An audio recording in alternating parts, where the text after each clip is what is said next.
हर हर महादेव। प्रिय भक्तों, हम आपको सुनाते हैं मंगलवार व्रत की कथा। तो चलिए सुनते हैं।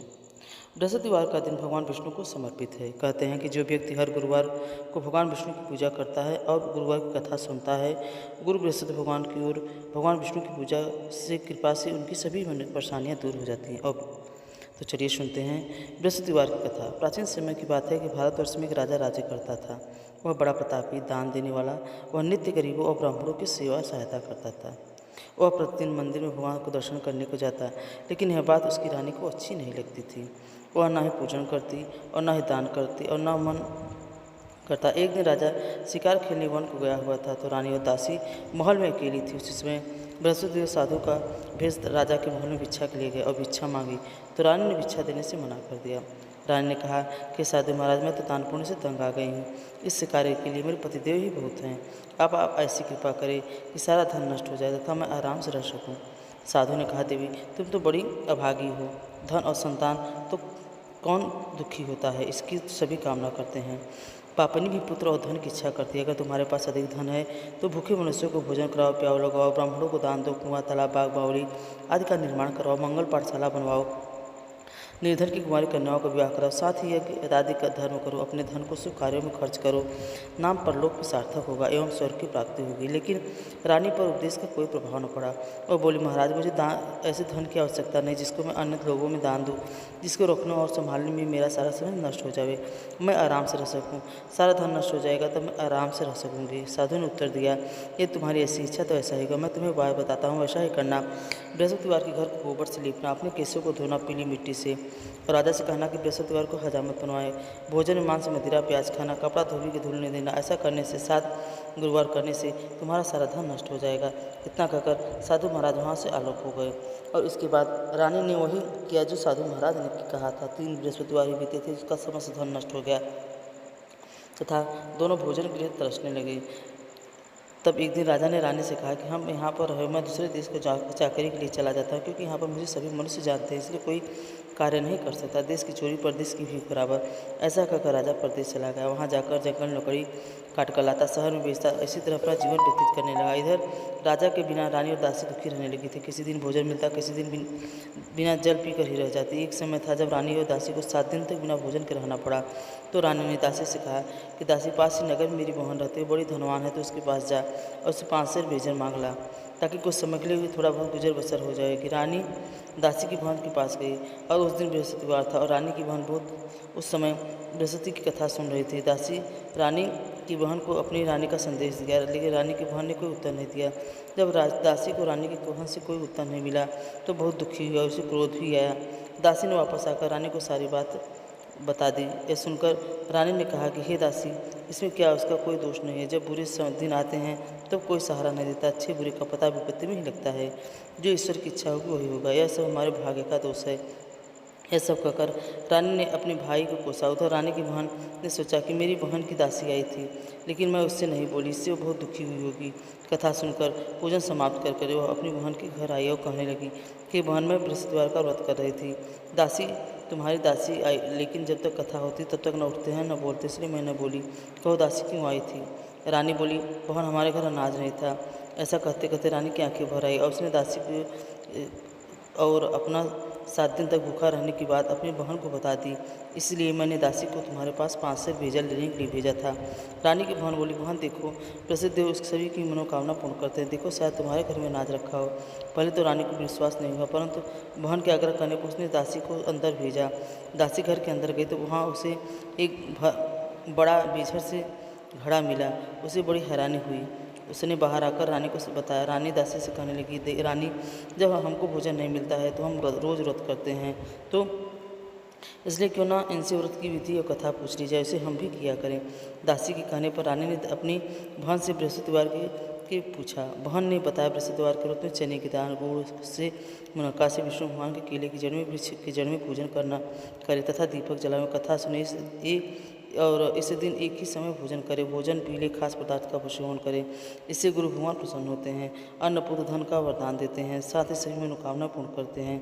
व्रत और पूजन की विधि बताकर रानी की बहन अपने घर को लौट आई और रानी और दासी दोनों ने निश्चय किया कि बृहस्पतिदेव भगवान की पूजा जरूर करेंगे। 7 रोज बाद जब बृहस्पतिवार आया तो उन्होंने व्रत किया और गुड़साल में जाकर चना गुड़ भी लाई। तब उसकी दाल से केले की जड़ था। विष्णु भगवान का पूजन किया। अब पीला भोजन कहाँ से आए?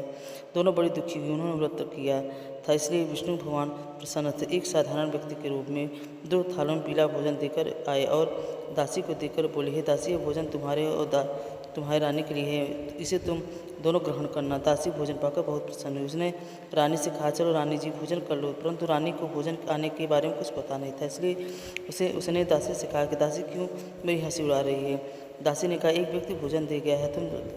तब रानी ने कहा कि वह व्यक्ति तेरे लिए भोजन दे गया, तू ही भोजन कर। तब दासी ने कहा, वह व्यक्ति हम दोनों को 2 थालों में सुंदर पीला भोजन दे गया, इसलिए हम आप दोनों साथ साथ भोजन करिए। सुनकर रानी बड़ी प्रसन्न हुई। दोनों ने गुरु भगवान को नमस्कार करके भोजन किया। इसके बाद से प्रत्येक बृहस्पतिवार को गुरु भगवान का व्रत पूजन करने लगे। बृहस्पति भगवान के पास उनके पास धन हो गया, लेकिन रानी फिर इसी प्रकार आलस्य करने लगी। तब दासी बोली, देखो रानी, तुम पहले भी इसी प्रकार आलस्य करती थी, तुम्हें धन रखने में कष्ट होता था, इस कारण से भी धन नष्ट हो गया। अब गुरु भगवान की कृपा से धन मिला है, तुम्हें आलस्य होता है। बड़ी मुसीबतों के बाद हमने यह धन पाया है, इसलिए हमें दान पुण्य करना चाहिए। अब तुम भूखे मनुष्यों को भोजन कराओ, प्याऊ लगाओ, ब्राह्मणों को दान दो, कुआं, तालाब, बावली, बाग, बगीचे आदि का निर्माण करवाओ, मंदिर, पाठशाला और धर्मशाला बनवाओ, दान करो, निर्धन की कुंवारी कन्याओं का विवाह कराओ, साथ ही यज्ञ आदि कर्म करो। धन को शुभ कार्यों में खर्च करो, जिससे तुम्हारे कुल का यश बढ़ेगा और स्वर्ग की प्राप्ति होगी और पितृलोक भी प्रसन्न होंगे। दासी की बात सुनकर रानी शुभ कर्म करने लगी, उसका यश फैलने लगा। एक दिन रानी और दासी आपस में विचार करने लगी कि न जाने राजा किस देश में होंगे और किस दशा में होंगे। उनकी कोई खोज खबर नहीं मिली, न ही उनकी कोई श्रद्धापूर्वक सिद्ध भगवान का प्रार्थना की कि राजा जहाँ भी हो शीघ्र वापस आ जाए। उस रात्रि को बृहस्पति देव ने राजा को स्वप्न में कहा, हे रानी उठ, हे राजा उठ, तेरी रानी तुझको याद करती है, अपने देश को लौट जा। राजा प्रातःकाल उठा और जंगल से लकड़ी काटने के लिए जंगल की ओर चल पड़ा। जंगल से गुजरते विचार करने लगा कि रानी की गलती से उसे कितने दुख भोगने पड़े हैं।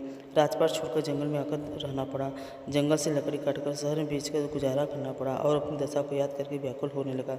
उसी समय राजा के साथ साधु के वेश में आकर बोले, हे लकड़हारे, तुम इस सुनसान जंगल में किस चिंता में बैठे हो? मुझे बतलाओ। जैसा राजा के नेत्रों में जल भर आया और साधु राजा ने अपनी संपूर्ण कहानी सुना दी। महात्मा तो दयालु होते हैं। वे राजा से बोले, राजा, तुम्हारी पत्नी ने बृहस्पति देव के प्रति अपराध किया था, जिसके कारण तुम्हारी यह दशा हुई है। और तुम चिंता मत करो, भगवान तुम्हें पहले से अधिक धन देंगे। तुम्हारी पत्नी ने बृहस्पति भगवान का व्रत शुरू कर दिया, और तुम्हें भी चाहिए कि तुम बृहस्पति के व्रत करो और चने की दाल, गुड़, मुनक्का श्री विष्णु भगवान का केले की जड़ में पूजन करो, दीपक जलाकर कथा सुनो। उस दिन एक ही समय भोजन करना, भोजन में पीले खास पदार्थ का सेवन जरूर करना, भगवान तुम्हारी सभी मनोकामना पूर्ण करेंगे। साधु की बात सुनकर राजा बोला, हे प्रभु, लकड़ी बेचकर तो इतना पैसा नहीं मिलता जिससे भोजन के उपरांत कुछ बचा सकूं। मैंने रात्रि में जाने को व्याकुल दिखा है, मेरे पास कोई साधन नहीं जिससे उसका समाचार जान सकूं। फिर मैं कौन सी कहानी कहूँ, यह तो मुझे मालूम नहीं है। साधुओं ने कहा, हे राजा, मन में बृहस्पति भगवान से पूजन व्रत का निश्चय करो, वे स्वयं तुम्हारे लिए कोई राह बना देंगे। बृहस्पति के दिन तुम रोजाना की तरह लकड़ियाँ लेकर शहर में जाना, तुम्हें रोज से दुगुना धन मिलेगा, जिससे तुम भलीभांति भोजन कर लोगे तथा बृहस्पति देव की पूजा का सामान भी आ जाएगा। समय व्यतीत होने लगा। फिर वह बृहस्पति भगवान का दिन आया। लकड़हारा जंगल से लकड़ी काटकर किसी शहर में बेचने लगा। उस दिन उसे अधिक से धन मिला। राजा ने चना, गुड़ आदि लाकर गुरुवार को व्रत किया और उस दिन से उसके सभी कलेश दूर हो गए। परंतु जब दोबारा गुरुवार का दिन आया तो राजा गुरुवार का व्रत करना भूल गया और कारणवश भगवान नाराज हो गए और उस दिन उसके नगर के राजा ने एक विशाल यज्ञ का आयोजन किया और शहर में घोषणा करवा दी, कोई भी मनुष्य अपने घर में चूल्हा न जलावे, सबको भोजन हमारे यहाँ होगा। ऐसा सुनकर लकड़हारा भी वहाँ खाने गया, लेकिन लकड़हारे को वहाँ पहुँचने में थोड़ी देर हो गई। तो राजा भोजन करा रहे थे तो उसने रानी की नज़र उस पास में खूंटी पर पड़ी, टंगे हुए हार पर पड़ी। उस पर उसका हार दिखाई नहीं दिया। उसने लकड़हारे को चोर समझकर राजा से कहा, इसने मेरी हार चोरी कर लिया है। तब राजा ने उसी समय सिपाहियों को बुलाकर उसको कारागार में डलवा दिया। जब लकड़हारा कारागार में पड़ गया और बहुत दुखी होकर विचार करने लगा कि न जाने कौन से पूर्व जन्मों के कर्म से मुझे यह दुख प्राप्त हुआ। उसी समय उसी साधु का ध्यान आया, उसे जंगल में मिला था। तब विष्णु भगवान ने उसके पीड़ा को देखकर उसके सामने प्रकट हुए और उसे बोले, तुमने बृहस्पतिवार का व्रत नहीं किया, इसके कारण तुम्हें सजा मिली है, तब कारण दुख प्राप्त हुआ है। अब चिंता मत करो, अगले बृहस्पतिवार के दिन तुम्हें इसी कारागार के सामने 4 पैसे पड़े मिलेंगे। उन पैसों से गुरु भगवान की पूजा करना, कथा करना, जिससे तेरे सब दुख दूर हो जाएंगे। अगले गुरुवार को राजा के संत के कहे अनुसार ही द्वार पर 4 पैसे पड़े मिले। उसने उसी गुरुवार से व्रत कथा एवं पूजा की, पूरी विधि विधान से किया, जिससे बृहस्पति भगवान प्रसन्न हुए और राजा के स्वप्न में जाकर कहे कि हे राजन, जिस आदमी को तुमने कारागार में बंद कर दिया और निर्दोष है और रानी का हार उसी कोठी पर है। जब राजा सुबह उठा तो उसने रानी का हार कोठी पर ही पाया। जब उसने देखा तो वह तुरंत ही राजा के पास गया और उसने सोचा कि मुझे क्षमा कर दीजिए, यह सब आपकी बृहस्पति की माया से, जिसके कारण आपको इतना सहन भोगना पड़ा। अब मैं आपको आपके नगर वापस भेज देता हूँ। उसने राजा को अच्छे से वस्त्र आभूषण पहनाया और उन्हें राज्य की तरफ भेज दिया। जब राजा अपने राज्य में पहुँचा तो उसने देखा कि वहाँ पर बहुत से पहले से अधिक कुएं, बाग, तालाब, बहुत से मंदिर, पाठशाला बन गए थे। जब वह सबसे पूछने लगा तो रानी के हैं, तो सब बोले कि रानी और वादी के हैं। यह सब जानने के बाद राजा को बहुत क्रोध आया। सब रानी के पास कैसे आया?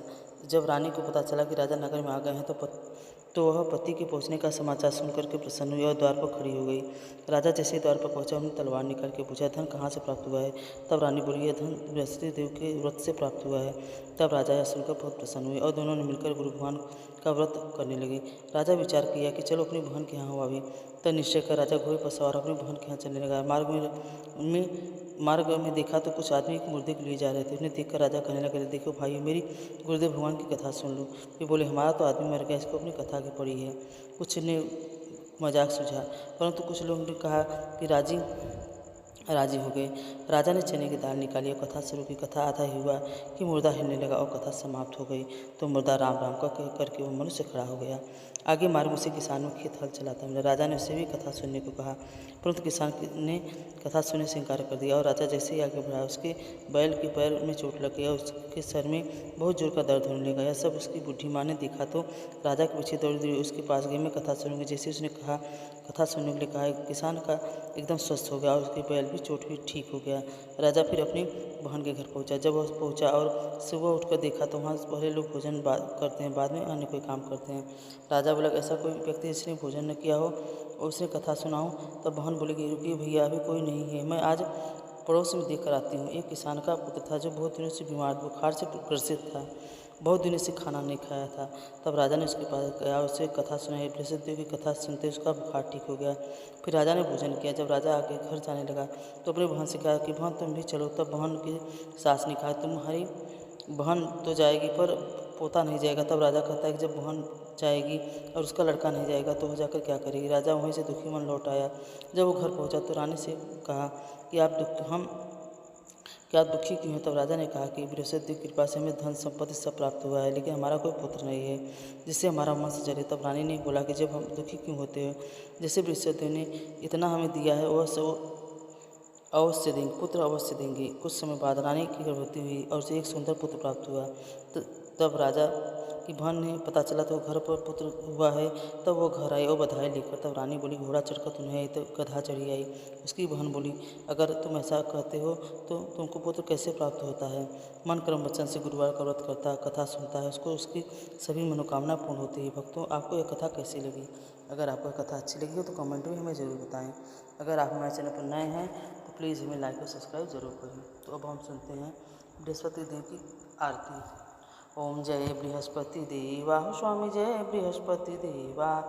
छिन छिन भोग लगाऊं, छिन छिन भोग लगाऊं, कदली फल मेवा। ओम जय बृहस्पति देवा, तुम पूर्ण परमात्मा, तुम अंतर्यामी हो स्वामी, तुम अंतर्यामी। पार ब्रह्म परमेश्वर, पार ब्रह्म परमेश्वर, तुम सबके स्वामी। ओम जय बृहस्पति देवा, चरणामित निज निर्मल, सब पातक हरता हो स्वामी, सब पातक हरता। विषय विकार मिटाओ, विषय विकार मिटाओ, पाप हरो देवा। ओम जय बृहस्पति देवा, चरणामित निज निर्मल, सब पातक हरता हो स्वामी, सब पातक हरता। सकल मनोरथ दायक, कृपा करो भरता। ओम जय बृहस्पति देवा, तन मन धन अर्पण कर, जो जन शरण पड़े, प्रभु प्रकट तब होकर, आकर द्वार खड़े। ओम जय बृहस्पति देवा, दीन दयाल दयानिधि, भक्तन हितकारी हो स्वामी, भक्तन हितकारी। पाप दोष सब हरता, भव बंधन हारी। ओम जय बृहस्पति देवा, सकल मनोरथ दायक, सब संशय टारो, विषय विकार मिटाओ, संतन सुखहारी। ओम जय बृहस्पति देवा। जो कोई आरती तेरी प्रेम सहित गावे हो, भाव सहित गावे। कहत शिवानंद स्वामी मन भजत हरिहर स्वामी, सुख संपत्ति पावे। ओम जय बृहस्पति देवा।